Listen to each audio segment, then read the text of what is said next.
नमस्कार फार्मासिस्ट वीरेंद्र कुमार राव भलर अच्छी भलरे थे निश्चित आसतु जानिबा आज गोटे लेडीज को समस्यार समाधान विषय आपण देहरे तो गाधौछंती देहरे साबुन यूज करछंती किंतु आपण भाइजिनाल एरिया किबा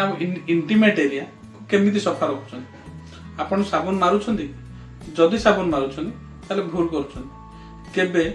आपण इंटीमेट एरिया कि भाइजिनाल एरिया रे आपण साबुन लगेबेनी कारण आपण गोटे हमर थाय एसिड आउट बेस आपणकर पीएच लेवलटा जेहेतु सेटा से मसल्स टारे पीएच लेवल सा सब इनबालांस रहे से जदि इनबालांस रहबो त आपण इचिंग हो माने कुंडई हो आ इन्फेक्शन लागि रहबो आपण देखिबे महिला मानकर बेसी यूरिन इन्फेक्शन हुए प्रायतः महिला मानकर बेसी यूरिन इन्फेक्शन जेहेतु पुरुष को तुलन में महिला मानकर बेसी यूरिन इन्फेक्शन कारण ताकर यूरिथ्रा छोट थाए जेहेतु ताकर मासिकिया ऋतुस्राव हुए से पीएच लेवलटा सब बालांस ही रहे जदि आप साबुन लगाउछंती आपन 7 ରୁ 8 रहबा आपनकर पीएच लेवल सेठी जोटा कि आपन इचिंग होबा और कुंडे हो आपन नॉर्मल समय रे आपन 3 to 4 रहबो तार पीएच आपन जदि पीरियड टाइम रे 6 ରୁ 7 रहबो तार पीएच जोटा कि पूरा इन्फेक्शन से समय तेनु करी आपन प्रतिदिन जेमिति गाधौछंती गाधोबा संगरे देहरे साबुन लगेबा किबा बॉडी वॉश नेकी जाउछंती से हिसाब रे आपन संगरे वी वॉश नेकी जिबा बाथरूम भीतर को आपन को निहाती जरूरी आपन एटा को 2 थर भी यूज कर परिबे जते आपन हाइजेनिक रहिबे जते फ्रेश रहिबे आ क्लीन रहिबे आपन देह प्रति भल आ यूरिन इन्फेक्शन होबो नै इचिंग होबो नै कुंडे होबो नै यूरिन इन्फेक्शन गोटे मुख्य समस्या जेहेतु जते आपन यूरिनरी ट्रैक इन्फेक्शन हेले कि वल्वो वाजिनल इन्फेक्शन हो जेकोनोसी इन्फेक्शन आपन को एंटीबायोटिक खाया पड़ियो एंटी फंगल खाया पड़ियो जदि एंटी बैक्टीरियल हेतला आपन को एंटीबायोटिक खाया पड़ियो जदि एंटी फंगल हेतला तो आपन एंटी फंगल खाया पड़ियो तेनु करी आपन जते हाइजेनिक रहिबे जते सफा सुतर रहिबे आपन स्किन पे सेते भल जेहेतु एटा सब बेले बंद हेकि रहे आ सेते बेले झाळ बाहरले सेठी मरि जाय आपन सकाळ संध्या ताको निहाती सफा करबा दरकार जेहेतु तार गोटे भल आपन को जणोजी वी वॉश आ गोटे मैनकाइंड आछि इंटी वॉश एटा गोटे डेनमार्क रो वी वॉश बेसी दाम न तार छोट पैक 50 टका भी आसुची तार बड़ पैक गुडा 200 टका ना आसुची तार आ गोटे मिडिल पैक भी अछि सेटा 100 कि 150 टका आपन पडुची आपण जेमिति आपण साबुन यूज करूचनी सेमिति हाथ रे शैम्पू गुडा लिक्विड बेस्ड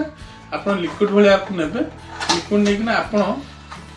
एई लिक्विड एईटा आपनकर अछि 100 ml को 200 टका पडुची ए लिक्विड पूरा लिक्विड सिस्टम आपण हाथ रे नेबे शैम्पू भली जेमिति शैम्पू यूज करथने से शैम्पू भली पूरा एरिया को मेसेज करिक ताको सफा करिक दिन को 2 थर आपण सकाळ थरे गाधेवा समय रे आपण बाथरूम जेतले जाउछन साबुन नै के जिबे गाधेया पे किबा बॉडी वॉश नै के ता संगे हाइजेनिक आपण करिया पे वी वॉश आपण नै के जिबे संध्या रे नै के जिबे बेसी आपण देखिबे आकु यूज कला परे आपण यूरिनरी ट्रैक्ट इन्फेक्शन होबार जिंसटा बहुत कमी जिवो आ आपण सफा रहे फ्री सफा क्लीन भी रहे आपण जदि साबुन मारुछंती जतले पीएच लेवलटा आपण हाई हे जिवो से जते सब गुडा कोन से केमिकल बेस गुडा तो सेते में तार पीएच लेवलटा सबला आए सब 10 11 12 तार एथरे आपण गोटे पैरामीटर देछि से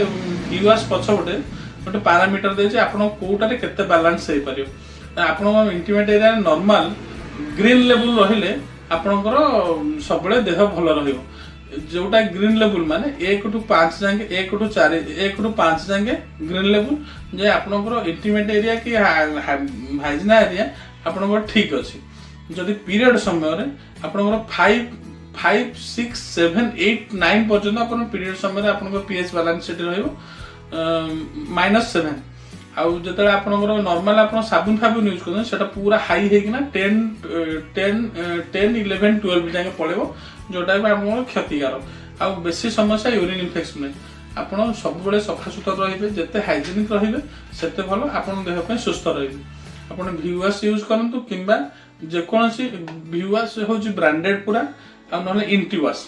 पूरा ब्रांडेड आप यहीटा ही यूज करेंगे आ सब सफा सुतर रुहतु